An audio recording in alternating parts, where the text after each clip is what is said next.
بسم اللہ الرحمن الرحیم والصلاة والسلام على اشرف الانبیاء والمرسلین نبینا محمد وعلى آلہ واصحابہ اجمعین وبعد۔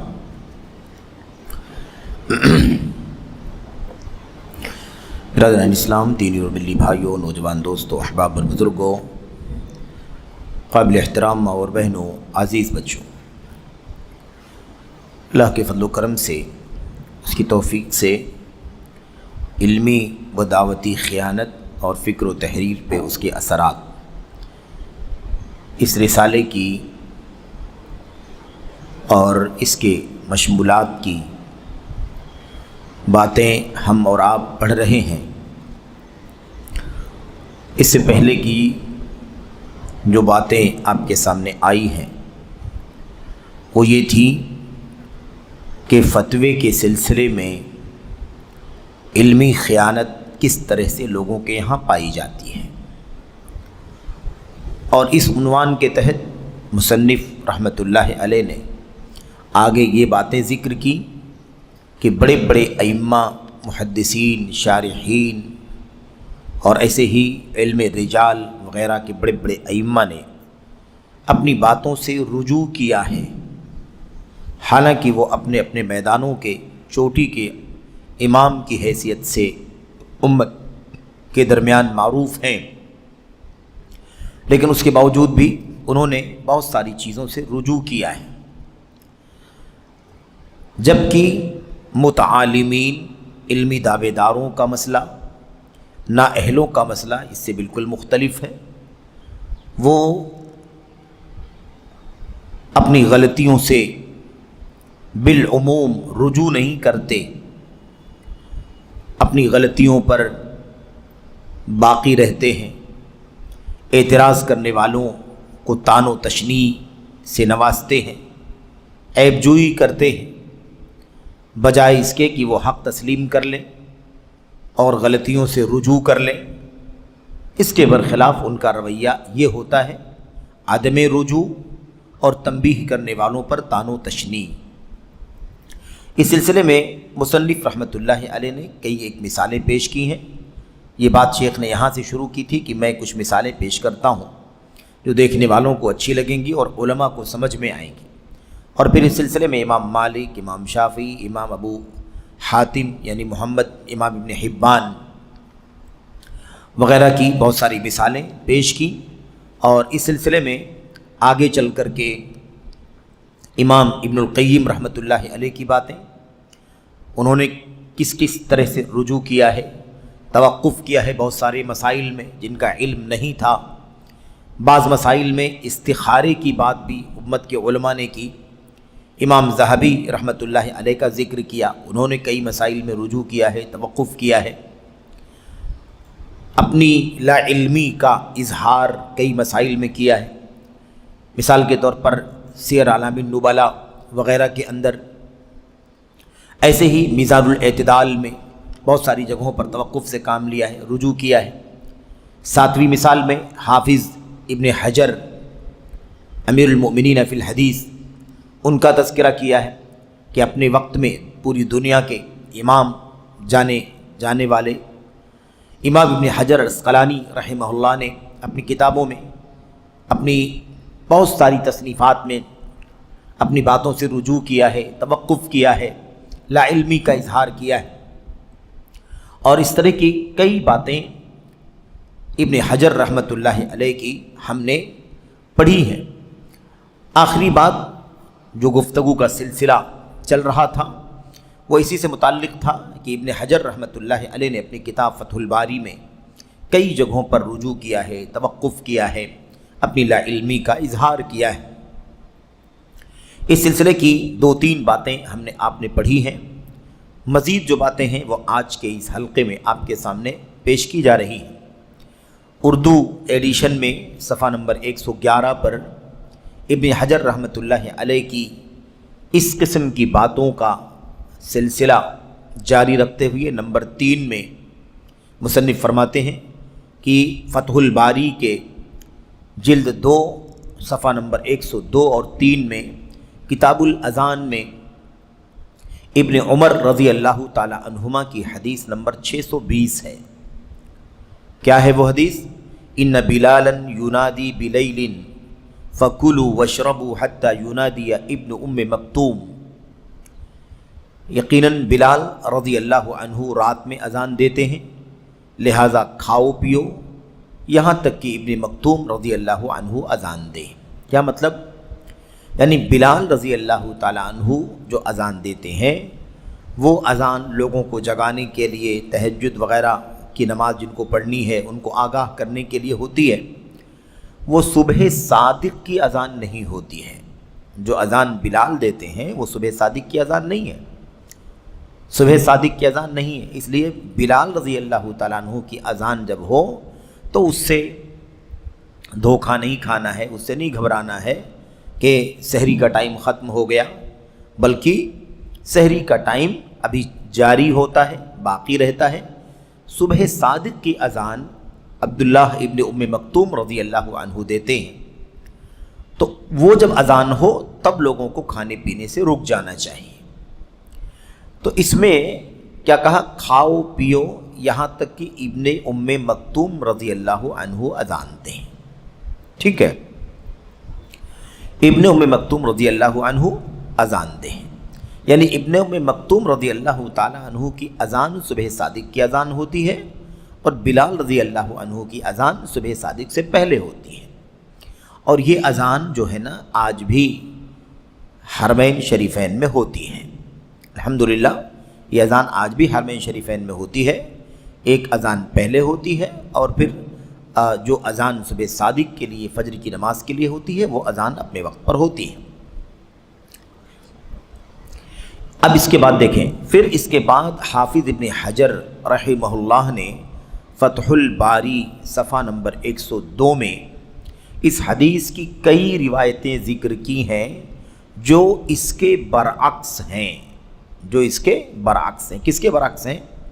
اس حدیث میں کیا کہا گیا ہے؟ برعکس مطلب اس کا الٹا ہے۔ الٹا کیسے ہے؟ اس میں کیا کہا گیا؟ بلال رضی اللہ عنہ کی اذان پہلے ہوتی ہے، اس لیے اس سے بے چین مت ہو، کھاؤ پیو۔ جب ابن ام مکتوم اذان دے تو کھانے پینے سے رک جاؤ۔ اس کے برعکس کیا ہے؟ بعض روایتیں ذکر کی ہیں، بعض سندیں ذکر کی ہیں، ان کے اندر اس کے برعکس کیا ہے کہ عبداللہ ابن ام مکتوم رضی اللہ عنہ رات میں اذان دیتے ہیں، جب وہ اذان دیں تو بے چین مت ہو، کھاؤ پیو یہاں تک کہ بلال رضی اللہ تعالیٰ عنہ اذان دیں صبح صادق کی، تب کھانے پینے سے رک جاؤ۔ سمجھ گئے نا؟ یعنی اس کی بالکل برعکس، اس میں ہے بلال پہلے، ابن ام مکتوم بعد میں۔ ابن حجر رحمۃ اللہ علیہ نے کئی ایک روایتیں ذکر کی ہیں فتح الباری میں، جس میں کیا ہے؟ اس کا الٹا ہے، ابن ام مکتوم پہلی اذان دیتے ہیں اور بلال دوسری اذان دیتے ہیں۔ یہ بات ذکر کرنے کے بعد ابن حجر رحمۃ اللہ علیہ فرماتے ہیں، کیا فرماتے ہیں؟ امام ابن عبد البر اور دیگر ائمہ کی ایک جماعت نے دعویٰ کیا ہے کہ یہ حدیث مقلوب ہے، یہ حدیث مقلوب ہے، صحیح باب کی حدیث ہی ہے۔ جو باب کی، جو ہم لوگ حدیث پڑھ رہے ہیں، جو ابھی پڑھی ہم نے، یہ باب کی حدیث ہے۔ باب یعنی امام بخاری نے جو باب قائم کیا اس کے اندر یہی حدیث لکھی ہوئی ہے۔ بلال رات میں اذان دیتے ہیں، ابن ام مکتوم صبح صادق کی اذان دیتے ہیں۔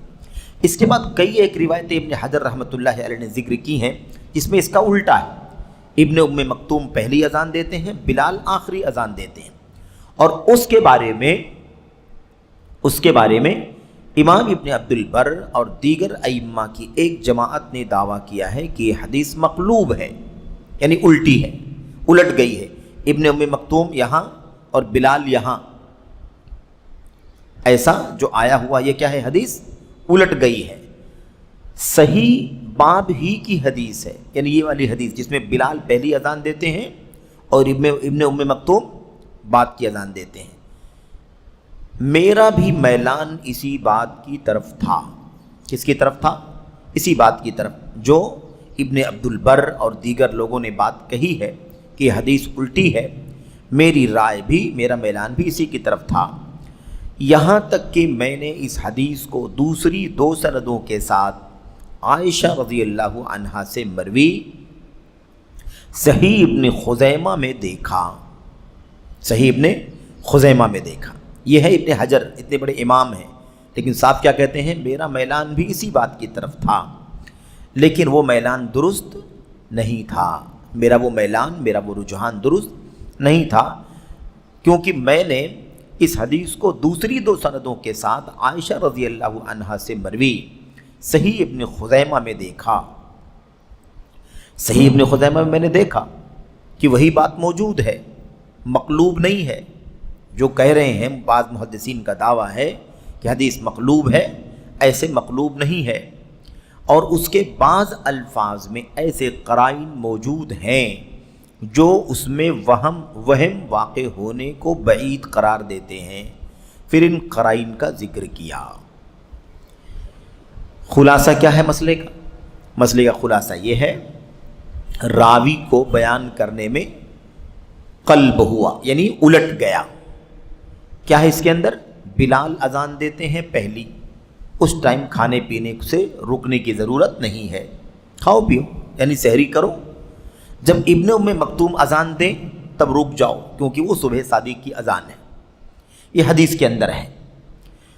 ابن حجر رحمۃ اللہ علیہ نے کئی ایک سندوں سے وہ روایت ذکر کی ہے جس میں اس کا اپوزٹ ہے، یعنی ابن ام مکتوم جب اذان دیں تو کھاؤ پیو، کھانے پینے سے نہیں رکنا ہے۔ جب بلال اذان دیں تو کھانے پینے سے رک جاؤ، کیونکہ وہ صبح صادق کی اذان ہے۔ یعنی بلال کی اذان بعد میں اور ابن مکتوم کی اذان پہلے۔ اس کو بعض علماء نے دعویٰ کیا، کس نے؟ یہ ابن حجر، ابن عبد البر اور دیگر ائمہ کی ایک جماعت نے دعویٰ کیا ہے کہ یہ حدیث مقلوب ہے۔ کون سی حدیث کے بارے میں کہا مقلوب ہے؟ جسے ابن حجر رحمۃ اللہ علیہ نے بعد میں ذکر کیا کئی سندوں کے ساتھ کہ ابن ام مکتوم پہلے اور بلال بعد میں ہے۔ اس کے بارے میں لوگوں نے کہا کہ یہ الٹ گئی ہے۔ یہ کیا ہو گئی ہے؟ الٹ گئی ہے۔ صحیح کیا ہے؟ یہی ہے جو ہمارے سامنے حدیث میں ہے، بلال پہلے اور ابن مکتوم بعد میں۔ ابن حجر کہتے ہیں کہ جو دوسرے لوگوں نے دعویٰ کیا ہے محدثین نے، میرا بھی میلان وہی تھا، میرا بھی میلان وہی تھا، لیکن یہ میرا میلان درست نہیں تھا۔ میں نے جب اس روایت کی اور سندوں کو دیکھا، خاص طور پر ابن خزیمہ رحمۃ اللہ علیہ کی کتاب صحیح ابن خزیمہ میں عائشہ رضی اللہ تعالیٰ عنہ کی روایت، تو مجھے سمجھ میں آیا کہ ایسی بات نہیں ہے، کیونکہ ان روایتوں کے اندر ایسے کچھ قرائن کسے کہتے ہیں؟ قرائن قرینہ کی جمع ہے، اور قرینے کا مطلب ہوتا ہے کسی مسئلے سے متعلق کوئی ایسی چیز جڑی ہوئی ہو جس کے ذریعے سے وہ بات پکی بنتی ہو۔ قرائن ہم کہتے ہیں نا کہ اس مسئلے میں دو طرح کی رائے ہے، ایک رائے یہ ہے، ایک رائے یہ ہے، لیکن قرائن سے پتہ چلتا ہے کہ یہ رائے صحیح ہے، یعنی اس میں کچھ چیزیں ایسی جڑی ہوئی ہے جس سے معلوم پڑتا ہے کہ وہ بات صحیح ہے۔ ابن حجر رحمۃ اللہ علیہ فرماتے ہیں کہ بعض الفاظ میں ایسے قرائن موجود ہیں جو اس میں وہم واقع ہونے کو بعید قرار دیتے ہیں، یعنی وہم نہیں ہوا ہے، وہم نہیں ہوا ہے۔ صحیح کیا ہے؟ صحیح یہی ہے، ابن ام مکتوم پہلے ہیں اور بلال بعد میں ہیں۔ یہ جو روایت ہے صحیح بخاری کی جو روایت ہے، اس میں عبداللہ ابن عمر رضی اللہ تعالیٰ عنہ کو بیان کرنے میں الٹ گیا ہے۔ بلال کی جگہ پر ابن ام مکتوم بول گئے اور ابن ام مکتوم کی جگہ پر بلال بول گئے۔ ٹھیک ہے، قرائن کیا ہے وہ؟ یہاں تو مختصر بات ہے، قرائن کا ذکر نہیں ہے، لیکن جب آپ پڑھیں گے اس کو ابن حجر رحمۃ اللہ علیہ فتح الباری کو، تو آپ کو اس میں ایسی باتیں لکھی ہوئی روایت میں ملیں گی جس میں اما عائشہ رضی اللہ تعالی عنہا نے یہ کہا کہ نابینا ہیں، وہ عبداللہ ابن مکتوم ہیں جو نابینا تھے اور وہ پہلے ہی اذان دیتے تھے، وہ پہلے والی اذان وہی دیتے تھے، اور بلال جن کو جو ماشاءاللہ بینا ہے، آنکھ ہے، سب کچھ سلامت ہے، تو وہ باقاعدہ صبح صادق کی اذان ٹائم ٹیبل دیکھ کر کے اندازہ لگا کر کے اذان دیتے تھے۔ تو اتنا پرفیکٹ اگر اما عائشہ نے بیان کیا ہے تو یہ تو قرینہ ہے نا، قرینہ ہے۔ کہ وہ نابینا تھے تو پہلے اذان دیتے تھے، بلال دیکھ سمجھ کر کے وقت کا صحیح اندازہ لگا کر کے صبح صادق کی اذان دیتے تھے، تو کیسے کہہ سکتے ہیں کہ الٹ گیا ہے؟ اس کو الٹ گیا کیسے کہہ سکتے ہیں؟ یہ زیادہ قرائن سے معلوم پڑتا ہے کہ یہی صحیح ہے، یہی قریب ہے۔ تو اس میں بات صرف اتنی سمجھنی ہے کہ حافظ ابن حجر رحمۃ اللہ علیہ کیا کہہ رہے ہیں؟ کہہ رہے ہیں میرا میلان بھی یہی تھا، لیکن جب میں نے فلاں فلاں روایت کو دیکھا تو مجھے پتہ چلا کہ نہیں، یہ بات درست نہیں ہے، اس میں غلطی ہونے کا، مقلوب ہونے کا چانس نہیں ہے، بلکہ یہی بات صحیح ہے۔ تو ابن حجر جیسا امام کہتا ہے کہ میں پہلے یہ سمجھتا تھا لیکن وہ میرا سمجھنا غلط تھا، صحیح نہیں تھا، جب میں نے فلاں فلاں دلیلوں کو دیکھا تو مجھے پتہ چلا کہ یہ معاملہ صحیح ہے۔ تو ایسے بہت سارے شواہد اہل علم کے ائمہ کے ہمیں ملتے ہیں جس میں وہ رجوع کرتے ہیں اپنی کم علمی کا یا اپنی لا علمی کا، اپنے عدم اطلاع کا اظہار کرتے ہیں، اس میں کوئی انہیں نہ شرم آتی ہے نہ کوئی عیب کی بات لگتی ہے، اور یقیناً یہ تو علم کے مقام کو بڑھا دینے والی چیز ہے کہ آدمی علم کے ساتھ ساتھ چلے، جہاں علم ہے وہاں بولے، جہاں علم نہیں ہے وہاں نفی کر دے۔ اس کے بعد چوتھی مثال میں کیا کہتے ہیں؟ اسی طرح جلد نمبر 4 صفحہ نمبر 182 میں کتاب الصوم میں ابو الدرداء رضی اللہ عنہ سے مروی ہے کہ انہوں نے فرمایا ہم نبی کریم صلی اللہ علیہ وسلم کے ساتھ کسی سفر میں نکلے۔ حدیث میں کیا ہے؟ ایک سفر میں نکلے، کوئی سفر تھا وہ۔ حافظ ابن حجر رحمہ اللہ فرماتے ہیں میرا خیال تھا کہ یہ سفر فتح مکہ کا سفر ہے۔ سفر کا معنی کیا سمجھا انہوں نے؟ کہ فتح مکہ والا سفر ہوگا۔ خود بیان کرتے ہیں، اپنے بارے میں خود کہتے ہیں میرا خیال تھا کہ یہ سفر فتح مکہ کا سفر ہے، لیکن پھر آگے فرماتے ہیں لیکن میں نے اس سے رجوع کر لیا اور جان لیا کہ یہ صحیح نہیں ہے۔ آج کوئی طالب علم، عالم آسانی سے یہ بات کہنے کو تیار نہیں ہوتا، تو آج کل کے برادر کہاں سے یہ بات کہیں گے؟ آج کل کے کم علم جن کی ساری شخصیت میڈیا اور شہرت سے جڑی ہوئی ہے، اسی پر وہ سب کچھ جانے جاتے ہیں، بھلا وہ کیسے کوئی ایسی بات کر سکتے ہیں رجوع کی جس سے ان کا مقام گھٹ جائے؟ اور پھر ایک بات بہت اہم اپنے ذہن میں رکھیں کہ کون سا شخص کن لوگوں کے بیچ میں مقبولیت رکھتا ہے، اس کا گہرا دخل ہے۔ اہل علم کے قریب اگر سچے طلبہ ہوتے ہیں، اہل علم کے قریب اگر سچے طلبہ ہوتے ہیں جو شہرت نہیں علم کی بنیاد سمجھتے ہیں، تو ان کے بیچ میں رجوع کرنے سے وہ صاحب علم بڑا ہو جاتا ہے۔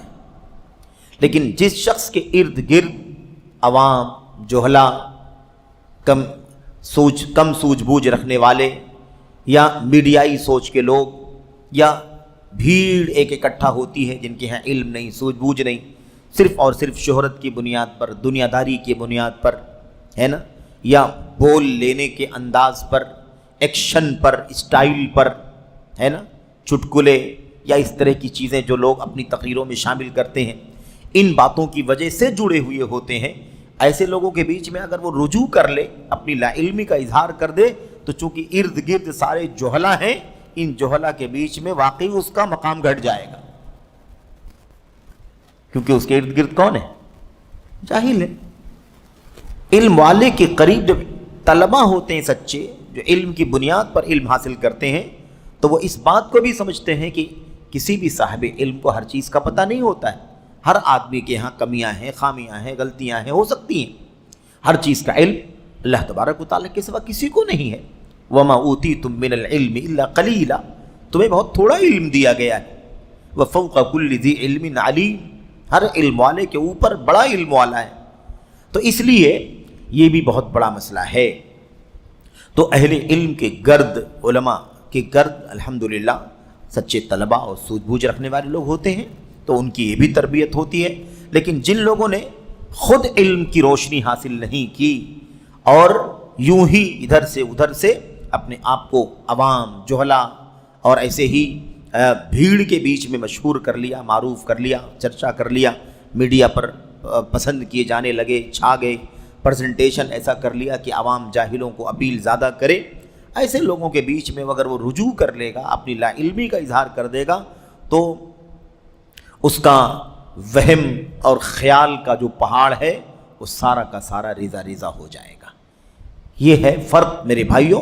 اس لیے اعتبار علم کا، علم کے مسئلے میں اہل علم کا ہے، علم کے مسئلے میں ان کا اعتبار نہیں ہے جو علم سے اور علم کے میدانوں سے وابستہ لوگ نہیں ہیں۔ اچھا، تو دیکھا آپ نے امام ابن حجر رحمۃ اللہ علیہ جیسی شخصیت کہتی ہے کہ میں نے سمجھا تھا کہ سفر سے مراد سفر فتح مکہ ہے، لیکن وہ معلومات صحیح نہیں تھی، وہ سوچ میری صحیح نہیں تھی، اس لیے میں نے اس سے رجوع کر لیا اور جان لیا کہ یہ صحیح نہیں ہے۔ اپنے بارے میں وقت کا امام، پوری دنیا میں امامت کا اونچا مقام رکھنے والا شخص حافظ ابن حجر رحمۃ اللہ علیہ، وہ کہتے ہیں کہ مجھے معلوم پڑا کہ میں غلطی پر ہوں، میری یہ بات صحیح نہیں ہے، اس لیے میں نے اس سے رجوع کر لیا۔ اور ایسا نہیں کہ یہ کوئی آج میڈیا کی چیز تھی جو آج کہہ دی گئی، کل اس کو ڈیلیٹ کر دیا گیا، اس کو ختم کر دیا گیا، لوگ اس کو بھول گئے، ایسا نہیں ہے۔ یہ کتاب میں لکھا ہوا ہے، فتح الباری حافظ ابن حجر رحمۃ اللہ علیہ کی دنیا کی زندہ ترین کتاب ہے اور آج تک پڑھی جا رہی ہے۔ اہل علم اس کا سب سے زیادہ رجوع کرتے ہیں حدیث رسول کو سمجھنے میں، صحیح بخاری کی حدیثوں کو سمجھنے میں۔ پانچویں مثال، جلد نمبر 4 صفحہ نمبر 216 میں امام بخاری نے کیا کہا؟ سلیمان نے حمید کے بارے میں کہا کہ انہوں نے انس رضی اللہ عنہ سے روزے کے بارے میں سوال کیا۔ اس میں کیا آیا ہے؟ سلیمان نے حمید کے بارے میں کہا۔ اس کے اس قول کے نیچے ابن حجر رحمۃ اللہ علیہ کیا فرماتے ہیں؟ میں سمجھتا تھا کہ یہ سلیمان کا نام آیا نا، سلیمان نے حمید سے، کہتے ہیں میں سمجھتا تھا کہ یہ سلیمان بن بلال ہیں، لیکن ان کی حدیثوں کی تلاش بسیار کے باوجود مجھے یہ چیز نہیں ملی، تو مجھے سمجھ میں آیا کہ یہ سلیمان بن حیان ابو خالد الاحمر ہیں۔ دیکھا آپ نے، اب سلیمان ایک راوی کا نام ہے، سلیمان نام کے بہت سارے راوی ہیں۔ اب سلیمان کے بارے میں کہتے ہیں کہ میرا خیال یہ تھا، میں سمجھتا یہ تھا کہ یہ سلیمان بن بلال ہے، لیکن جب سلیمان بن بلال کو میں ڈھونڈنے لگا کہ سلیمان نے حمید کے بارے میں کہا ہے، تو یہ بات کہیں ملنی چاہیے تھی نا کہ سلیمان نے حمید کے بارے میں کہا ہے، سلیمان بن بلال نے، لیکن جب میں ڈھونڈنے لگا تو تلاش بسیار، یعنی بہت تلاش کرنے، کافی تلاش کرنے کے باوجود بھی مجھے یہ بات نہیں ملی، سلیمان بن بلال سے یہ بات نہیں ملی۔ تب مجھے سمجھ میں آیا کہ نہیں، یہ سلیمان بن بلال نہیں ہے، بلکہ سلیمان بن حیان ابو خالد الاحمر ہے۔ یعنی بالکل علانیہ کہ میں یہ سمجھتا تھا لیکن وہ غلط تھا، نہیں ملا، اس لیے سمجھ میں آیا کہ یہ سلیمان بن حیان ابو خالد احمر ہے۔ چھٹی مثال فتح الباری ہی سے، جلد نمبر 6 صفحہ نمبر 288 میں ہے کہ امام بخاری رحمہ اللہ نے فرمایا اہل یمن آئے۔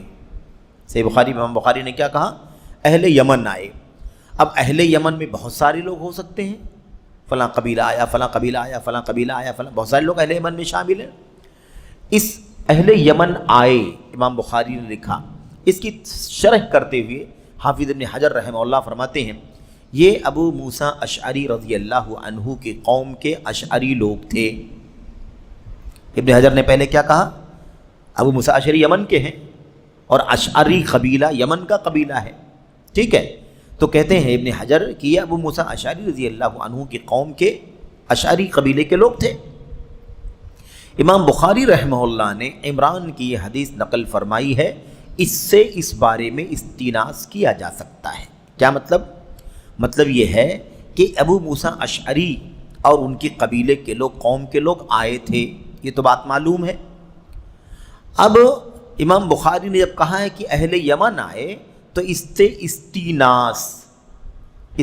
استیناس یعنی اس سے قربت اور انسیت ملتی ہے کہ اہل یمن کہہ رہے ہیں تو یہ حضرت ابو موسیٰ اشعری اور ان کی قوم کے لوگ ہوں گے۔ یہ بات ابن حجر رحمۃ اللہ علیہ نے کہہ دی۔ اس کے بعد آگے کیا کہتے ہیں؟ کہتے ہیں مگر پھر مجھے سمجھ میں آیا کہ یہاں اہل یمن سے مراد کون ہے؟ اہل یمن سے مراد ابو موسیٰ اشعری اور ان کی قوم کے لوگ نہیں ہیں، بلکہ اس سے مراد نافع بن زید حمیری، حمیر یمن کا قبیلہ ہے۔ تو نافع بن زید حمیری اور ان کے ساتھ حمیر سے آئے ہوئے لوگ ہیں۔ تو اہل یمن سے ابن حجر رحمۃ اللہ نے کیا سمجھ لیا کہ ابو موسیٰ اشعری اور ان کی قوم کے لوگ ہیں، لیکن بعد میں ان کو سمجھ میں آیا کہ یہ میرا سوچنا صحیح نہیں تھا، بلکہ اس سے مراد یہ ہیں نافع بن زید حمیری اور ان کی قوم کے لوگ ہیں۔ ایک دم کوئی اس میں حیا کی بات نہیں، کوئی ڈرنے کی بات نہیں، کوئی کریز اور مقبولیت پہ کمی کا کوئی مسئلہ نہیں، سمجھ رہے ہیں نا؟ ایک دم صراحت کے ساتھ میں سمجھتا تھا کہ یہ لوگ ہیں، لیکن یہ میرا سمجھنا غلط تھا، یہ صحیح ہے یہ لوگ۔ نمبر 7 جلد نمبر 6 صفحہ نمبر 519 میں تحکیم کے سلسلے میں ایک مسئلے کا ذکر کیا ہے، ایک مسئلہ ذکر کیا ہے اور اسے ثبوت پر معلق رکھا ہے۔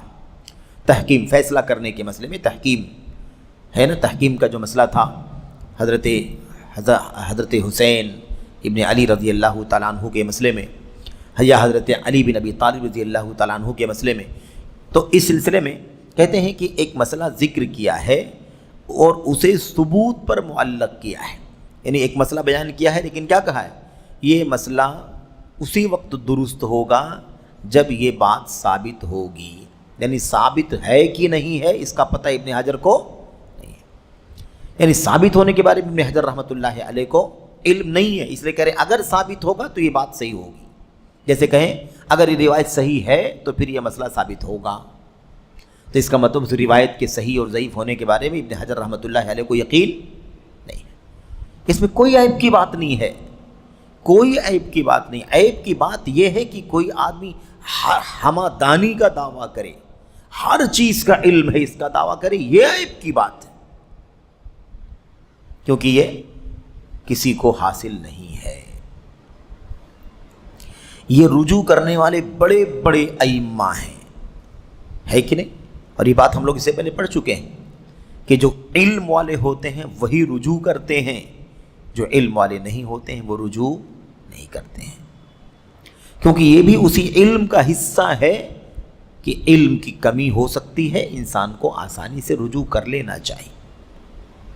اسی لیے لا ادری، میں نہیں جانتا، اس کو آدھا علم کہا گیا ہے، یعنی آدمی اپنے بارے میں اس بات کو سمجھ لے، اس کا علم رکھے کہ وہ ہر چیز کو نہیں جان سکتا ہے، یہ بھی علم ہے آدھا، یہ بھی آدھا علم ہے کہ آدمی کہہ دے میں نہیں جانتا ہوں، اور اپنے بارے میں جانے کہ ہر چیز کا علم مجھے یا کسی انسان کو نہیں ہو سکتا۔ ایسے ہی صفحہ نمبر اسی جلد کے صفحہ نمبر 621 میں ثابت بن قیس بن شماس کے واقعے میں بھی توقف سے کام لیا ہے۔ توقف، میں فیصلہ نہیں کر پاؤں گا، میں فیصلہ نہیں کر پاؤں گا۔ اگر ہر چیز کا علم ہو تو فیصلہ کیوں نہیں کرے گا آدمی؟ لیکن یہ بڑے امام ہیں، مسئلے کا علم نہیں ہے تو توقف، میں نہ ہاں بول سکتا ہوں نہ میں نہ بول سکتا ہوں، ٹھیک ہے۔ 8ویں مثال، 9ویں مثال اسی جلد میں صفحہ نمبر 127 میں بعض شارحین کا ذکر کیا ہے، بعض شارحین کا ذکر کیا، اور آپ جانتے ہیں کہ ابن حجر رحمۃ اللہ علیہ اپنی کتاب فتح الباری میں بہت سارے شارحین کی شرح کی باتیں نقل کرتے ہیں، قال الطیبی، ہے کہ نہیں، قال الکشمیہنی، اس طرح سے ذکر کرتے ہیں۔ پھر فرمایا غور کر لیں کہ مذکورہ شارح سے کون مراد ہے، کیونکہ مجھے ان کی معلومات نہ ہو سکی۔ دیکھیں ایک دم صراحت کے ساتھ فلاں نے یہ بات کہی ہے، کسی شرح حدیث کرنے والے کا نام لکھا کہ فلاں شخص نے یہ بات کہی ہے، لیکن کہتے ہیں کہ غور کر لیں کہ مذکورہ شارح سے کون مراد ہے، کیونکہ مجھے ان کی معلومات نہ مل سکی۔ دیکھا ایک دم صراحت کے ساتھ کہ بھئی آپ لوگ غور کریں، دیکھیں کہ اس سے کون مراد ہے، کیونکہ میں نہیں جان سکا کہ یہ شرح کرنے والے جو ہیں یہ کون ہیں، ان کی معلومات میرے پاس نہیں ہے۔ 10ویں مثال جلد نمبر 7 صفحہ نمبر 98 میں اور ایسی صفحہ نمبر 507 میں، ان دونوں صفحات پر کہتے ہیں ان لوگوں کے بارے میں توقف کیا ہے جو نبی کریم صلی اللہ علیہ وسلم کے مشابہ سمجھے جاتے تھے، کئی روایتوں میں آیا ہے نا کہ فلاں کی مشابہت اللہ کے نبی علیہ الصلوۃ والسلام سے تھی، ٹھیک ہے، اور اس سلسلے میں کئی لوگوں کے بارے میں بتایا جاتا ہے کہ فلاں جو ہے وہ اللہ کے نبی کے ہم شکل تھے، فلاں اللہ کے نبی کے ہم شکل تھے، فلاں اللہ کے نبی کے ہم شکل تھے، ہے کہ نہیں؟ لیکن ابن حجر رحمۃ اللہ علیہ نے ان لوگوں کے بارے میں توقف کیا ہے جو اللہ کے نبی کے مشابہ سمجھے جاتے تھے۔ میں فیصلہ نہیں کر پاؤں گا کہ ان میں سے کون کون اللہ کے نبی کے مشابہ ہیں، یہ ہے صراحت۔ آج لوگ کھڑے ہوں گے تو قیاس، آرائیاں اور لاجک کا استعمال کر کے سارے فیصلے کر کے ہٹیں گے، سارے فیصلے اسٹیج پر، مائک پر، ڈائس پر کر دیتے ہیں، کہیں یہ نہیں کہتے مجھے نہیں معلوم ہے، مجھے علم نہیں ہے، ہر چیز کا جواب دینا ہے۔ اور ہم نے ابن عباس رضی اللہ تعالیٰ عنہ کو قول پڑھا ہوا ہے، ان من افتا فی کل ما یستفتا بہ لمجنون، جو ہر مسئلے میں جو اس سے پوچھا جائے جواب دے وہ مجنون ہے، پاگل ہے۔ مثال نمبر 11 میں جلد 7 صفحہ نمبر 118 میں کچھ بات ذکر کی، ابن حجر رحمۃ اللہ علیہ کی بات چل رہی ہے، انہوں نے کوئی بات ذکر کی، پھر فرماتے ہیں اس وقت مجھے نہیں معلوم کہ میں نے کہاں سے نقل کیا ہے۔ دیکھا آپ نے، یعنی اپنی نقل کی ہوئی چیز کے بارے میں بھول گئے کہ میں نے کس کتاب سے نوٹ کیا ہے۔ اللہ اکبر، اس پہ کوئی عیب کی بات نہیں کہ آدمی کہے کہ میں بھول گیا ہوں، مجھے یاد نہیں ہے، مجھے معلوم نہیں کہ میں نے کہاں سے نقل کیا ہے، کسی کتاب سے میں نے لیا ہے لیکن مجھے یاد نہیں ہے۔ یہ چوٹی کے ائمہ کی مثالیں ہیں۔ مثال نمبر 12 میں کہتے ہیں جلد نمبر 7 صفحہ 495 میں بھی توقف کیا ہے، کوئی مسئلہ بیان کیا ہے لیکن توقف سے کام لیا ہے، فیصلہ صحیح غلط کا نہیں کیا ہے۔ 13 اسی جلد کے صفحہ نمبر 501 میں تغلیق التعلیق میں کہی ہوئی ایک بات سے رجوع کیا ہے۔ اپنی کتاب تغلیق التعلیق، ابن حجر رحمۃ اللہ علیہ کی کتاب ہے تغلیق التعلیق، اس میں کوئی بات انہوں نے کہی تھی، یہاں پر رجوع کیا ہے کہ میں نے یہ بات تغلیق التعلیق میں لکھی ہے لیکن وہ صحیح نہیں ہے، میں یہاں رجوع کرتا ہوں، یہ صحیح ہے جو فتح الباری میں لکھ رہا ہوں۔ یہ اہل علم کا طریقہ ہے، ایک اہل علم کا طریقہ ہے۔ اب یہی بات آپ کتابوں کے بارے میں آپ پڑھ رہے ہیں، یہی بات آپ تقریروں میں لے لیں، دروس میں لے لیں، کوئی بات نہیں ہے۔ ایک کتاب میں کوئی بات لکھا ہے، غلط ہوا ہے، دوسری کتاب میں اس کی آپ وضاحت کر دیں کہ فلاں مسئلے میں مجھ سے غلطی ہوئی ہے جو میں نے فلاں کتاب میں لکھی ہے اور یہ صحیح ہے، فلاں تقریر میں نے یہ بات کہی ہے وہ صحیح نہیں ہے، میں آج یہاں رجوع کر رہا ہوں، فلاں سوال کا جواب میں نے دیا تھا، فلاں مجلس میں دیا تھا، اس کا جواب وہ جواب درست نہیں تھا، یہ جواب جو آج میں آپ کو ذکر کر رہا ہوں اس جواب کے ذریعے میں اس سے رجوع کر رہا ہوں۔ دیکھا، یہ اہل علم کا طریقہ ہے۔ لیکن آج متعالمین، علمی دعویدار، علمی خیانت کرنے والے، جن کو اللہ کے ہاں جواب دہی کا احساس نہیں یا اتنا احساس نہیں جتنا ہونا چاہیے، وہ کبھی بھی رجوع نہیں کرتے الا ما رحم اللہ۔ اس کے بعد یہ 15 مثالیں، 15ویں مثال نہیں، اس کے بعد 14ویں مثال میں جلد نمبر 7 صفحہ نمبر 514 میں ایک حدیث میں ادراج ہے۔ ایک حدیث میں ادراج کا مطلب کچھ الفاظ کا اضافہ کر دیا ہے، ہو جاتی ہے غلطی ہو جاتی ہے، یہ بھی ہے۔ ایسے ہی 14ویں مثال میں، 15ویں مثال میں توقف سے کام لیا ہے، جلد نمبر 13 صفحہ نمبر 187 میں توقف سے کام لیا ہے، توقف کیا ہے، مسئلے کا حتمی طور پر فیصلہ نہیں کیا ہے۔ یہ 15 جو مثالیں ہیں، یہ مثالیں ساری کی ساری حافظ ابن حجر رحمۃ اللہ علیہ کی کتاب فتح الباری شرح صحیح البخاری کی مثالیں ہیں۔ اور چونکہ ایک دو کتاب نہیں لکھی ہے نا، 270-75 کتنی کتابیں ابن حجر رحمۃ اللہ نے لکھی ہیں، اور زیادہ مجھے ایگزیکٹ یاد نہیں رہے گی تعداد کہ وہ کتنی کتابیں ہیں، لیکن سینکڑوں میں کتابیں ابن حجر رحمۃ اللہ علیہ نے لکھی ہیں۔ اچھا، 16ویں مثال امام ابن حجر رحمۃ اللہ علیہ کی رجال کی کتاب ہے لسان المیزان۔ لسان المیزان جانتے ہیں لسان المیزان کیسے کہتے ہیں؟ ترازو کا کانٹا ہوتا ہے، کانٹا بالکل اوپر اور نیچے، ادھر ہے تو کم ہے، ادھر ہے تو زیادہ ہے، ہے نا، جب تک وہ بالکل سیدھا نہ آ جائے تب تک اس کو درست نہیں مانا جاتا۔ کتاب کا نام رکھا لسان المیزان، یعنی راویوں کے بارے میں ایک دم پرفیکٹ بات، یہ کتاب کا نام ہے۔ بہرحال لسان المیزان میں جلد نمبر 5 صفحہ نمبر 4 میں مالک بن سلیمان ہیروی کے بارے میں ابن حبان کا قول ذکر کیا ہے کہ انہوں نے فرمایا یہ ان لوگوں میں سے ہیں جن کے بارے میں اللہ سے استخارہ کروں گا، جن کے بارے میں سلیمان ہیروی کے بارے میں ابن حبان کا قول ذکر کیا ہے کہ انہوں نے فرمایا، کیا فرمایا؟ یہ ان لوگوں میں سے ہیں جن کے بارے میں اللہ سے استخارہ کروں، یعنی میں جانتا نہیں ہوں سلیمان تو مالک بن سلیمان ہیروی کے بارے میں کہ یہ کون ہیں، ان کی حقیقت کیا ہے، یہ ثقہ ہیں ضعیف ہیں۔ تو اتنی آسانی سے بڑے بڑے ائمہ یہ کہہ دیتے تھے کیا کہ میں اللہ سے استخارہ کروں گا، مجھے ابھی ان کے بارے میں یقین نہیں ہے کہ یہ ثقہ ہیں یا ضعیف ہیں۔ یہ ایک اضافی فائدہ ہے، یہ مصنف کہہ رہے ہیں، ابن حجر کی بات نہیں ہے، مصنف کہہ رہے ہیں ایک اضافی فائدہ ہے۔ یہ ہو گئی ایک مثال لسان المیزان کی۔ ایسے ہی 17ویں مثال تہذیب التہذیب میں، یہ جرح و تعدیل کی اور ایسے ہی رجال کی دنیا کی معروف ترین کتابوں میں سے ایک کتاب ہے تہذیب التہذیب، جلد نمبر 12 صفحہ نمبر 242 میں ابو معقل اسدی کی سیرت میں فرمایا، ابو معقل اسدی کی سیرت میں فرمایا، کیا فرمایا؟ میں کہتا ہوں اس سیرت اور معقل بن ابو معقل کی سیرت میں جس کا ذکر اسما کے ضمن میں گزر چکا ہے، تحقیق کی جانی چاہیے کہ کیا یہ دونوں ایک ہی ہیں یا الگ الگ۔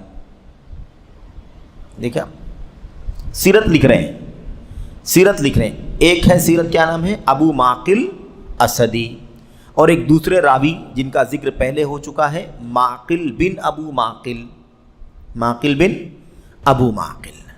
اب یہاں تو ہے نا مسئلہ کہ بھائی وہ بھی ابو معقل اسدی ہیں اور یہ معقل بن ابو معقل ہیں، تو کہتے ہیں کہ ایسا تو نہیں کہ کہیں دونوں ایک ہی ہوں، کہیں دونوں ایک ہی ہوں، اس لیے تحقیق کی جانی چاہیے کہ کیا دونوں ایک ہی ہیں یا الگ الگ ہیں۔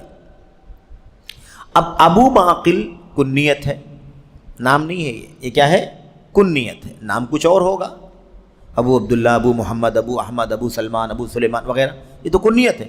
ابو معقل یہ کنیت ہے، نام کچھ اور ہوگا، اور یہاں نام دوسرا کیا آ رہا ہے؟ معقل بن ابو معقل۔ تو ایسا نہ ہو کہ وہی ہو، یہ ایسا نہ ہو کہ وہی ہو، تو وہی ہیں یہ دونوں، ایک ہی ہیں یا دونوں الگ الگ ہیں۔ تحقیق کی جانی چاہیے کہ کیا دونوں ایک ہی ہیں یا الگ الگ۔ اب یہ تحقیق ابن حجر رحمۃ اللہ علیہ کے علاوہ کون کرے گا؟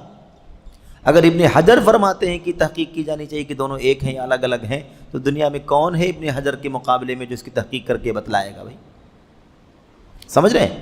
لیکن اس کے باوجود یعنی رجال کی کتابیں، لسان المیزان لکھنے والے، تہذیب التہذیب لکھنے والے، تقریب التہذیب لکھنے والے، اور کتنی کتابیں بڑی بڑی لکھنے والے، وہ کہتے ہیں کہ تحقیق کرو بھائی کہ دونوں ایک ہی ہیں یا الگ الگ ہیں۔ اس میں کوئی شرم کی بات نہیں، کوئی عیب کی بات نہیں، کوئی حیا کی بات نہیں، علم کا مسئلہ ہے۔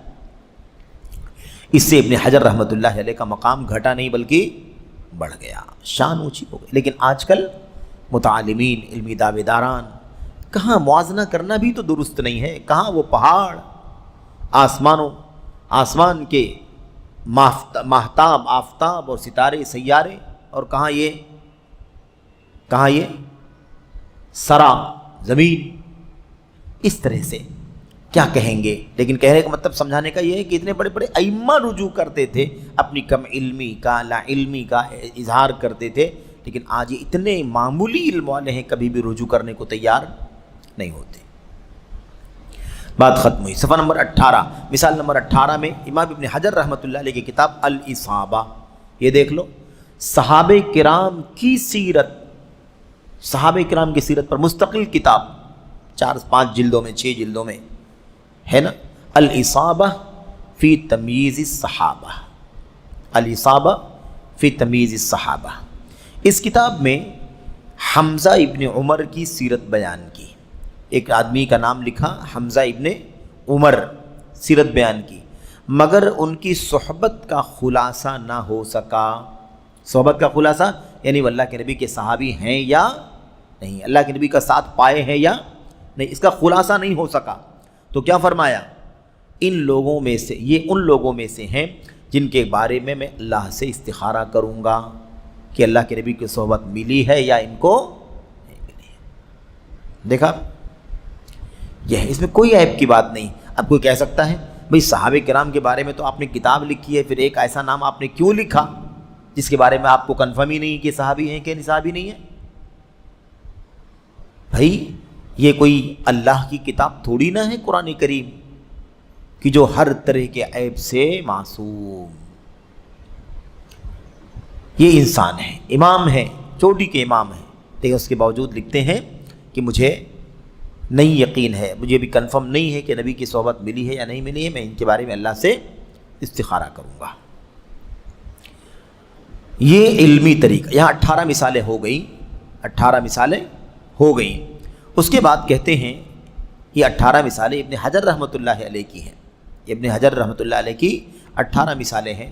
ان سے پہلے اگر آپ شخصیتوں کی مثال دیکھیں تو تقریباً کتنی مثالیں پیش کر چکے ہیں؟ 7 لوگوں سے، مالک، شافعی، ابن حبان، فلاں فلاں فلاں فلاں، 7 مثالیں، 7 چوٹی کے بڑے بڑے ائمہ کی مثال پیش کی ہے کہ اپنے کتابوں میں کس طرح سے وہ رجوع کرتے تھے، اپنی غلطیوں کا اعلان کر دیتے تھے، توقف کرتے تھے، ہے نا، کہہ دیتے تھے کہ مجھ سے غلطی ہوئی ہے، پہلے میں یہ سمجھتا تھا لیکن بعد میں پتہ چلا کہ وہ صحیح نہیں تھا، یہ صحیح ہے۔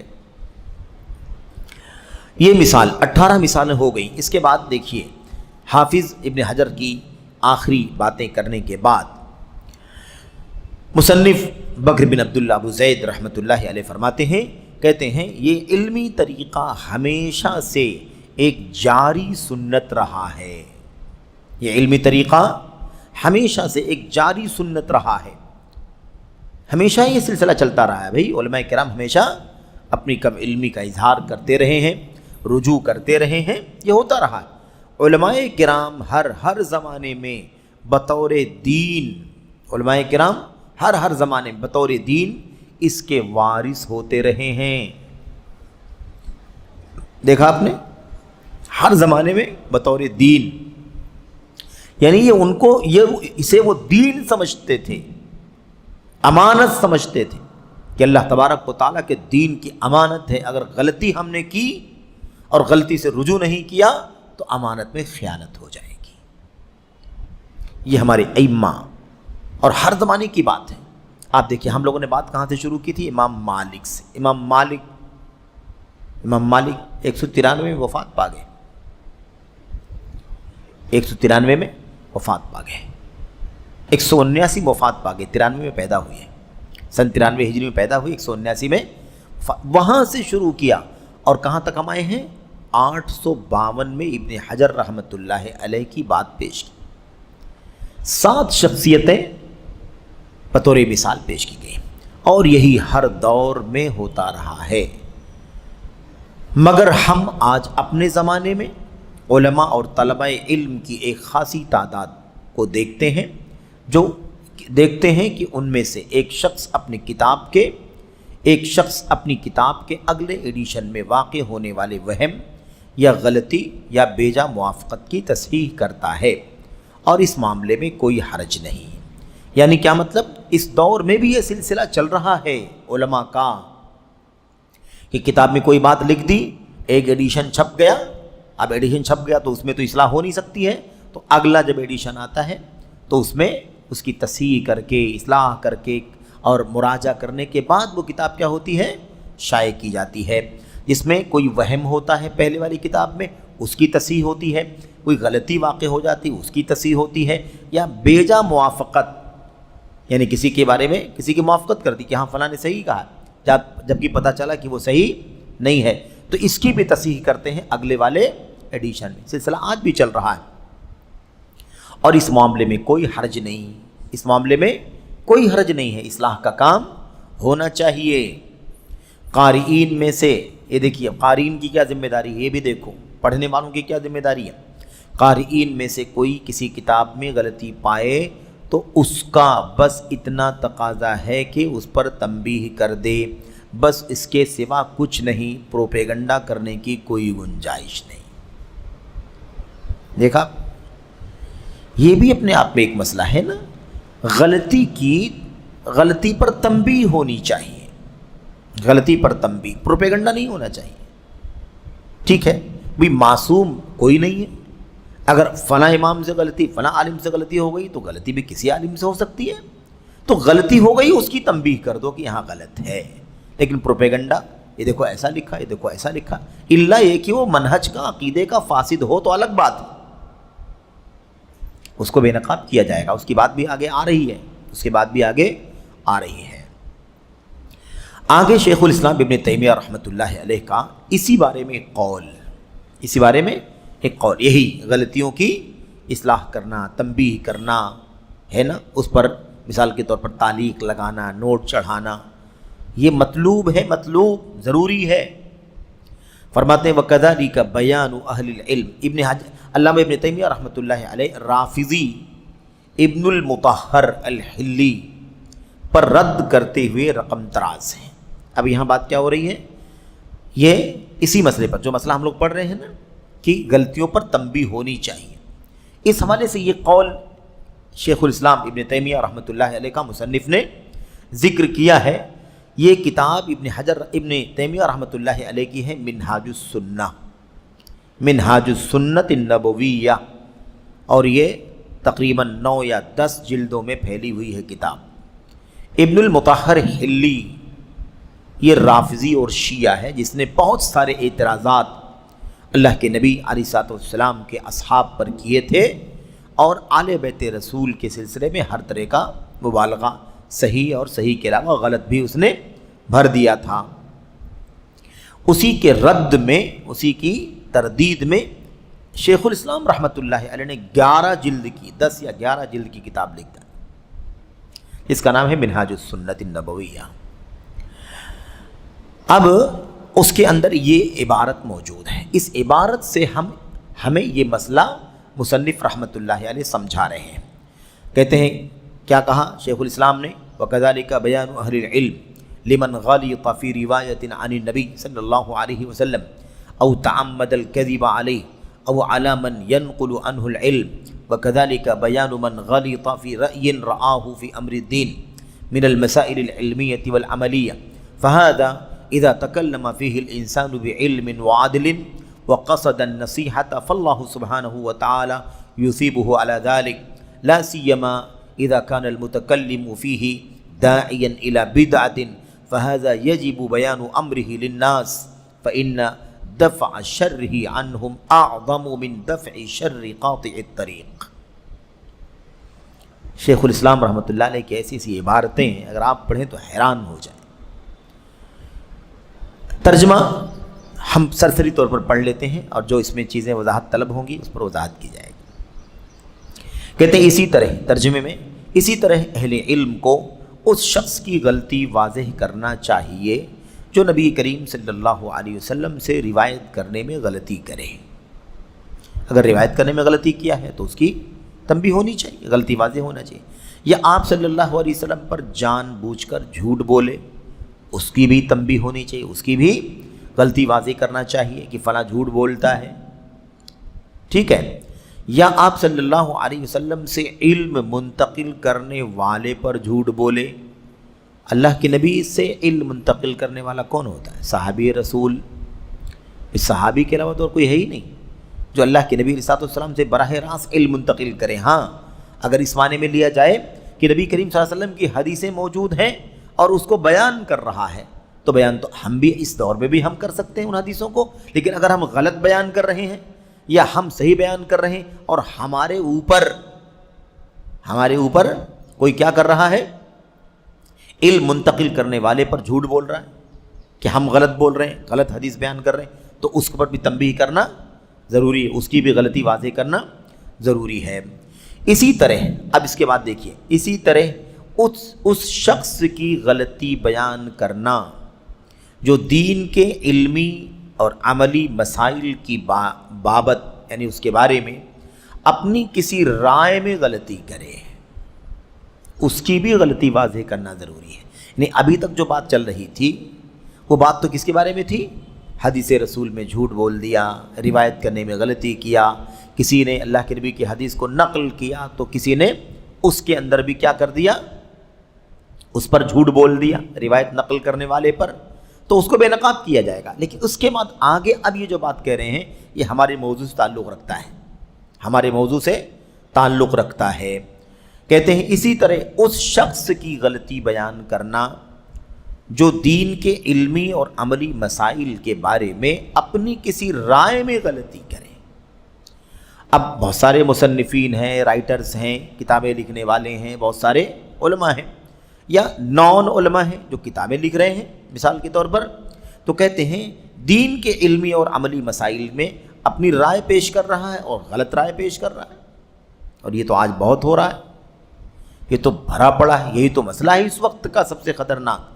دین کے علمی مسائل اور عملی مسائل. عملی مسائل فقہ کے مسائل، نماز، روزہ، حج، زکوٰۃ، نکاح، طلاق، حلال حرام کی، یہ سب کیا ہے؟ عملی مسائل. اور علمی مسائل عقیدے کا مسئلہ، ایمان کا مسئلہ، ٹھیک ہے. ایسے ہی منہج کا مسئلہ، سنت کا مسئلہ، اس طرح کے مسائل. ان مسائل تو چاہے علمی مسائل ہوں یا عملی مسائل، ان کے بارے میں کوئی اپنی رائے پیش کر رہا ہے تو اس میں غلطی کر رہا ہے، اس کی غلطی بیان کرنا بھی ضروری ہے، واضح کرنا ضروری ہے. کیوں؟ کہتے ہیں کہ اگر اس مسئلے میں انسان علم و تحقیق یہ کام کرنا ضروری ہے. کیوں؟ اس لیے کہ اگر اس مسئلے میں انسان علم و تحقیق اور عدل و انصاف کی بنیاد پر نیز خیر خواہی کے ارادے سے گفتگو کرے گا تو اللہ تعالیٰ اسے اس پر ثواب دے گا. دیکھا آپ نے؟ تو جو ردود، جو نقد، جو غلطی کو بیان کرنے کا کام چل رہا ہے، اس پر اللہ تبارک و تعالیٰ اجر عطا فرمائے گا، ثواب دے گا. لیکن شرط یاد رہے، علم و تحقیق اور عدل و انصاف. علم و تحقیق اور عدل و انصاف کی بنیاد پر اور خیر خواہی کے ارادے سے، خیر خواہی کے ارادے. تو ایسی صورت میں اللہ تبارک و تعالیٰ اسے اس پر ثواب دے گا. بالخصوص خصوصیت کے ساتھ جب دین کے معاملے میں گفتگو کرنے والا بدعت کا پرچارک ہو، یعنی وہ ایسا آدمی ہو جو بدعت کا عقیدہ رکھتا ہے اور بدعت کو پھیلانے کا کام کرتا ہے. کتاب لکھ کے پھیلا رہا ہے، تقریر کر کے پھیلا رہا ہے، آرٹیکل لکھ کے پھیلا رہا ہے، بیان دے کے پھیلا رہا ہے، مسئلے بیان کر کے، فتاوی دے کر کے پھیلا رہا ہے، ٹھیک ہے. تو ایسی صورت میں تو لوگوں کے سامنے اس کا معاملہ واضح کرنا واجب ہے، خاص طور پر اگر وہ بدعت کا پرچار کرنے والا ہے، بدعتیں پھیلانے والا ہے. یعنی بدعت کی فکر ہے اور وہ فکر وہ کیا کرتا ہے؟ پھیلاتا ہے. اب یہ بات تو آپ جانتے ہیں، رافضیت ہے، شیعیت ہے، صوفیت ہے، عقلانیت ہے، انکار حدیث ہے، توہین صحابہ ہے نا. ایسے ہی مثال کے تصوف ہے، بریلویت ہے، طریقت ہے نا، صوفیت کے چاروں سلسلے، نقشبندیت ہے، سہروردیت ہے، قادریت ہے، حصافیت ہے، شاذلیت ہے، بریلویت ہے، دیوبندیت ہے کہ نہیں. اور آگے بڑھیں اگر اس دور میں تو قطبیت ہے، سروریت ہے. یہ سب بدعت کی راہیں ہیں، بدعت کی راہیں. ان کے افکار پورے طور پر بدعت کے افکار ہیں. تو اگر بدعت کا پرچار کرنے والا ہو تو لوگوں کے سامنے اس کا معاملہ واضح کرنا واجب ہے. تو اب آپ سوچئے کہ بھئی اس میں کوئی عیب ہے؟ یہ تو کام ہے دین کا. اور جب علماء نے نہیں بلکہ جہلاء نے گندگی پھیلائی تو اس کی اصلاح اور اس کی حقیقت کو واضح کرنے والے تو علماء ہی رہیں گے نا. یا جن کے ہاں منہج کا انحراف ہے، فساد ہے، بگاڑ ہے، اہل بدعت ہیں، بدعت کے پرچارک ہیں، تو ان کی اصلاح کرنے والے اہل سنت ہی تو ہوں گے، اہل سنت ہی تو ہوں گے. بدعت کرنے والے پر رد کوئی بدعت کے ذریعے سے کرے تو بھی بدعت. بدعت کی تردید بدعت کے ذریعے کرنا خود اپنے آپ میں بدعت ہے. یہ سب مسائل آ چکے ہیں، ہم لوگوں نے پڑھا اس سے پہلے. تو علم کی اور سنت کی روشنی میں رد ہونا چاہیے۔ اب آپ دیکھیے آخری جملہ کتنا قیمتی ہے، کہتے ہیں کیونکہ لوگوں سے اس کا شر و فساد ٹالنا ایک رہزن اور ڈاکو کا شر و فساد دور کرنے سے بڑھ کر ہے۔ یعنی بدعتیوں کی بدعت سے امت کو بچانا، اس کے شر سے امت کو بچانا، ایک ڈاکو مال چرا لے گا، چور چوری کر لے گا، ڈاکو جان لے لے گا، قافلہ لوٹ لے گا، اس کے شر سے بچانا جتنا ضروری ہے امت کو، اس سے کہیں زیادہ ضروری ہے کہ امت کو اس کی بدعت سے بچائے۔ جو بدعتی ہیں لکھتے ہیں بدعت، بولتے ہیں بدعت، پھیلاتے ہیں بدعت، بتاتے ہیں بدعت، ایسے لوگوں کے شر سے آگاہ کرنا زیادہ ضروری ہے۔ اور یہ تو اردو میں ہے نا، اس کا شر و فساد ٹالنا، لوگوں سے اس کا شر و فساد ٹالنا ایک رہزن اور ڈاکو کا شر و فساد دور کرنے سے بڑھ کر ہے۔ عربی میں کیا کہا تھا؟ عربی میں کہا فَإِنَّ دَفْعَ شَرِّهِ عَنْهُمْ أَعْظَمُ مِنْ دَفْعِ شَرِّ قَاطِعِ الطَّرِيقِ، ڈاکو کے فساد کو ٹالنے سے کہیں زیادہ بڑھ کر ہے کہ ان بدعتیوں کے بدعت کے شر کو دور کیا جائے، ٹالا جائے، ہے کہ نہیں؟ اس سے پہلے امام ربیعۃ الرائے نے کیا کہا تھا؟ کہا تھا یہ جو غلط سلط جاہل فتوے دے رہے ہیں، یہ لوگ چور کے مقابلے میں زیادہ جیل کے اندر بند کرنے کے قابل ہیں۔ چوروں کو بعد میں بند کرنا، پہلے ان ڈاکوؤں کو بند کرو جو دین اور عقیدے کے مسئلے میں ڈاکے ڈالتے ہیں، جو جہالت کے ساتھ امت کو مسئلے بتاتے ہیں، فتوے دیتے ہیں۔ ایسے لوگوں کو کیا کرنا ہے؟ سب سے پہلے ان کو جیل میں ڈالنا چاہیے۔ یہ امام ربیعۃ الرائے رحمۃ اللہ علیہ نے کہا تھا۔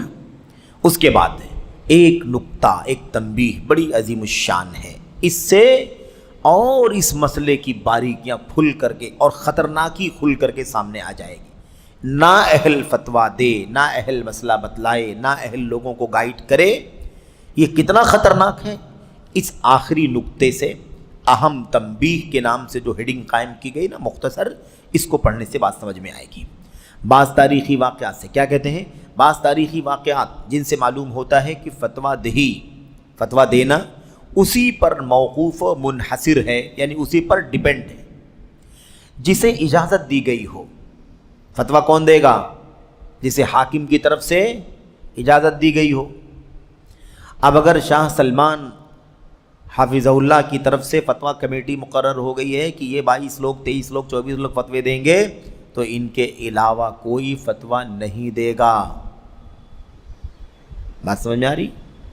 اب کوئی بہت سارے علماء کھڑے ہو جائیں، ہم بھی تو عالم ہیں، کیوں فتویٰ نہیں دیں گے؟ نہیں دیں گے بھائی آپ، کیونکہ ولی امر کا حکم ہے کہ فتویٰ دینے کا کام فلاں فلاں لوگوں کے سپرد کیا گیا ہے۔ آپ کو علم ہے، آپ کے علم سے انکار نہیں ہے، آپ کے پاس صلاحیت ہے، سے انکار نہیں۔ اگر آپ کے پاس علم و صلاحیت ہے اور کسی مسئلے میں اگر آپ کچھ کہنا چاہتے ہیں تو فتویٰ کمیٹی کو کہیں، فتویٰ کمیٹی وہ ذمہ داری ادا کرے گی۔ کیوں؟ تاکہ ایک نظام بنا رہے، جنگل راج نہ ہو جائے کہ جتنے اسٹیج اتنے مفتی، یہ نہ ہو جائے۔ آپ سوچئے کہ علماء کے بارے میں یہ بات ہے، تو اگر جہلا فتویٰ دینے پر لگ جائیں تو کیا حال ہوگا امت کا؟ آئیے دیکھتے ہیں کیا کہا۔ جسے اجازت دی گئی وہی فتویٰ دے گا، کسی اور کے لیے نہیں۔ فتویٰ دینا اور کسی اور کے لیے جائے صحیح نہیں ہے، جس کو اجازت دی جائے وہی فتویٰ دے، اور دیگر لوگوں کو چھوڑ کر صرف کچھ ہی لوگوں تک محدود ہے، دیگر لوگوں کو چھوڑ کر صرف کچھ ہی لوگوں تک جن کو اجازت ملے گی۔ اس بات کو، جو یہ بات ہے نا کہ جس کو اجازت ہوگی وہی فتویٰ دے گا، اس بات کو کہتے ہیں سمجھنے کے لیے ان میں سے ایک واقعہ وہ ہے، اجازت جن کو دی گئی وہی فتویٰ دیں گے، اس کی دلیلوں میں وہ واقعہ ہے جسے ابن سیرین رحمہ اللہ نے روایت کیا ہے۔ کیا ہے واقعہ؟ عمر رضی اللہ عنہ نے ابو مسعود بدری جن کا نام عقبہ ہے، ابو مسعود رضی اللہ عنہ، ابن مسعود نہیں ہے یہ ابو مسعود بدری ہیں۔ ابن مسعود تو الگ ہیں، عبداللہ مسعود، یہ ابو مسعود ہیں جن کا نام عقبہ ہے، عقبہ بن عامر رضی اللہ عنہ سے کہا، عمر بن خطاب نے کہا۔ عمر بن خطاب کون ہے؟ امیر المومنین۔ عمر بن خطاب امیر المومنین، مسلمانوں کے حاکم ہیں، خلیفہ ہیں، خلیفہ ثانی، خلیفہ دوم، انہوں نے ابو مسعود سے کہا نبئت انک تفتی الناس ولست بامیر فولی حار رہا من تولا قار رہا. بہت تاریخی واقعہ، بہت تاریخی جملہ ہے. کیا کہا عمر بن خطاب نے؟ بھائی امیر المومنین نے کس سے کہا؟ ابو مسعود انصاری بدری رضی اللہ عنہ سے کہا یہ بات. مجھے بتایا گیا ہے کہ تم لوگوں کو فتویٰ دیتے ہو حالانکہ تم امیر نہیں ہو. فتویٰ کون دے گا؟ امیر دے گا، یا تو امیر جس کو ذمہ داری دے گا وہ فتویٰ دے گا. تو امیر نہیں ہو اور مامور بھی نہیں ہو، نہ تو تم خود امیر ہو کہ ذمہ دار ہو، اور نہ تم مامور ہو کہ امیر نے تم کو کہا فتویٰ دینے کے لیے. تو میں نے کہتے ہیں مجھے بتایا گیا کہ تم لوگوں کو فتویٰ دیتے ہو حالانکہ تم امیر نہیں ہو. یعنی یہ طریقہ مناسب نہیں ہے کہ تم فتویٰ دو اور حالانکہ تم اس کے ذمہ دار نہیں ہو. لہذا تم اس کے مشکل کی ذمہ داری اسے ہی سونپ دو جو اس کے آسان کا ذمہ دار ہے. یعنی مسلمانوں کے امام کے حوالے چھوڑ دو، وہ فتویٰ دینے کا اہل ہے فتویٰ دے گا، یا جس کو سمجھے گا مناسب وہ فتویٰ دینے کی اجازت دے گا. تم یہ کام مت کرو. اب بھئی صحابی رسول ہے ابو مسعود بدری انصاری رضی اللہ تعالیٰ عنہ، عقبہ بن عامر صحابی رسول ہیں. عمر بن خطاب صحابی رسول کو منع کر رہے ہیں کہ فتویٰ نہیں دینا ہے آپ کو. اور کیا کہا؟ مجھے پتہ چلا ہے کہ آپ فتویٰ دے رہے ہیں آج کل، یہ کام نہ کریں. آپ امیر نہیں ہیں، یعنی آپ کو اس کی ذمہ داری دی نہیں گئی ہے، اس لیے اس کے مشکل کی ذمہ داری اسی کے حوالے کر دو جس کے حوالے اس کے آسان کی ذمہ داری ہے. یعنی تمام آسان چیزیں جس کی ذمہ داری میں ہیں، یہ فتویٰ دینے والا مشکل کام بھی اسی کے حوالے کر دو، امام کے حوالے. یعنی کیا مطلب؟ میرے حوالے رہنے دو، میں فتویٰ دوں گا، یا جس کو میں سمجھوں گا کہ فتویٰ دینے کے قابل ہے میں اس کی ذمہ داری دوں گا. آپ یہ کام نہ کریں. اب یہ صحیح فیصلہ تھا کہ نہیں تھا بھائی؟ صحیح فیصلہ تھا نا، تاکہ امت میں اختلاف نہ ہو، انتشار نہ ہو، ایک نظام بنا رہے، اجتماعیت بنی رہے، عشوائیت، لا قانونیت، فوضویت نہ رہے، اس لیے یہ نظام. تو یہ مسئلہ ثابت ہے کہ امیر المومنین حاکم وقت مسلمانوں کا امام جس کو اجازت دے گا وہی فتویٰ دے گا. تو اسلام میں تو اتنا مضبوط نظام ہے کہ اجازت کے بغیر علم والے بھی فتوے نہیں دیں گے. تو آج امت کی پستی کا یہ حال ہے کہ علماء تو جانے تو جہلا فتوے دے رہے ہیں. کتنی مشکل آ گئی بھائی امت کے اوپر، بتائیے ذرا. دیکھ لو جاہلوں کو، اسٹیج سجے ہوتے ہیں اور ایک ایک گھنٹے میں 25-25 30 سوالات کے جواب، 50-50 کے جوابات دے کر کے نکل جاتے ہیں. اور عوام کہتی ہے یہ علماء سے مسئلے پوچھو تو یہ ایک سوال کے جواب میں 10 منٹ لگا دیتے ہیں. ہمیں ایسے لوگوں کا فتویٰ نہیں چاہیے، وقت ہمارا قیمتی ہے. یہ ہمارے صاحب ہیں 1 منٹ میں 2 جواب دیتے ہیں. بات سمجھ میں آئی کہ نہیں آئی؟ یہ حالت ہے. ایسا سمجھ رکھا ہے کہ کوئی دنیاوی مسئلہ ہے، ہر آدمی ہر ٹٹ پجیا اپنی رائے دیتا پھرے، جس کے جو سمجھ میں آئے بول دے. دین کا مسئلہ ہے نا بھائی، عقیدے کا، ایمان کا، عمل کا، لوگوں کی جان، لوگوں کے مال، لوگوں کے آبرو، لوگوں کے ایمان کا مسئلہ جڑا ہوا ہے. تو یہ ایک جملے والا جواب نہیں ہوتا، اس کے اندر اس کی دلیل چاہیے، اس کا حوالہ چاہیے، اس کی شواہد چاہیے، اس کی مثالیں چاہیے، تب مسئلہ واضح ہوگا نا. میرے اپنے باپ کا دین تو نہیں ہے کہ میں بول کر کے نکل جاؤں، حلال ہے بس آپ کریں کوئی بات نہیں ہے. میری ذمہ داری ہے کہ میں بتاؤں حلال ہے تو کیوں حلال ہے، اس کی دلیل کیا ہے، قرآن سنت صحابہ. حرام ہے تو کیوں حرام ہے، اس کی دلائل کیا ہیں. یہ طریقہ ہوتا ہے دلیل کو، مسئلے کو دلیل کے ساتھ بیان کرنا، مسئلے کو دلیل کے ساتھ بیان کرنا، یہ طریقہ ہوتا ہے. تو یہ بات سمجھ میں آ گئی. اس کے بعد دیکھیے آگے امام ذہبی رحمہ اللہ اس کے بعد فرماتے ہیں، یعنی یہ بات جو آپ کے سامنے ابھی آئی ہے، یہ بات امام ذہبی نے اپنی کتاب سیر اعلام النبلاء میں لکھی ہے. اور یہ واقعہ لکھنے کے بعد عمر بن خطاب کا اور ابو مسعود انصاری کا واقعہ لکھنے کے بعد پھر اس کے بعد اس پر نوٹ لگا رہے ہیں، نتیجہ نکال رہے ہیں. اس سے معلوم ہوتا ہے، یہ حافظ ذہبی کہہ رہے ہیں، کتاب کے مصنف نہیں، سیر اعلام النبلاء کے مصنف حافظ ذہبی رحمۃ اللہ علیہ فرماتے ہیں اس سے معلوم ہوتا ہے کہ عمر رضی اللہ عنہ کا موقف یہ تھا کہ امام وقت بلا اجازت فتویٰ دینے والوں کو منع کرے۔ منع کرنا ضروری ہے، ولی امر کی ذمہ داری ہے کہ وہ کیا کرے؟ بلا اجازت فتویٰ دینے والوں کو روکے۔ دیکھو کتنی باریکی سے، یہ نہیں کہا، اس سے معلوم پڑتا ہے کہ بلا اجازت فتویٰ نہیں دینا چاہیے، یہ تو ثابت ہو ہی گیا۔ یہ ثابت ہوتا ہے کہ بلا اجازت جو فتویٰ دے اس کو امام کیا کرے؟ روکے، آپ فتویٰ نہیں دے سکتے، یہ مسئلہ ثابت ہوتا ہے۔ اور اگر آج ہمارے علماء اگر تنبیہ کر دیں کہ بھائی آپ اس میدان کے نہیں ہیں، نااہل ہیں، آپ اللہ واسطے ایسی حرکت نہ کریں، تو لوگ کہتے ہیں کیا علماء کی اجارہ داری ہے؟ علماء کی مونوپولی ہے، وہی تقریریں کریں گے، وہی فتوے دیں گے، وہی مسائل بتائیں گے۔ یہ حل ہو گیا میرے بھائیوں، اجارہ داری کی کیا بات ہے؟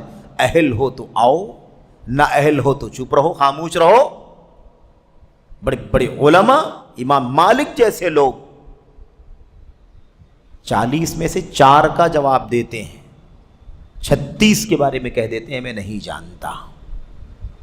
اجارہ داری کا مسئلہ نہیں ہے، اور اجارہ داری کیوں نہ ہو، علم اہل علم سے جڑا ہوا ہے، اہل علم ہی علم کے بارے میں اہلیت رکھتے ہیں کہ وہ بولیں، اور جو اہلیت رکھتے ہیں اتنا بولیں۔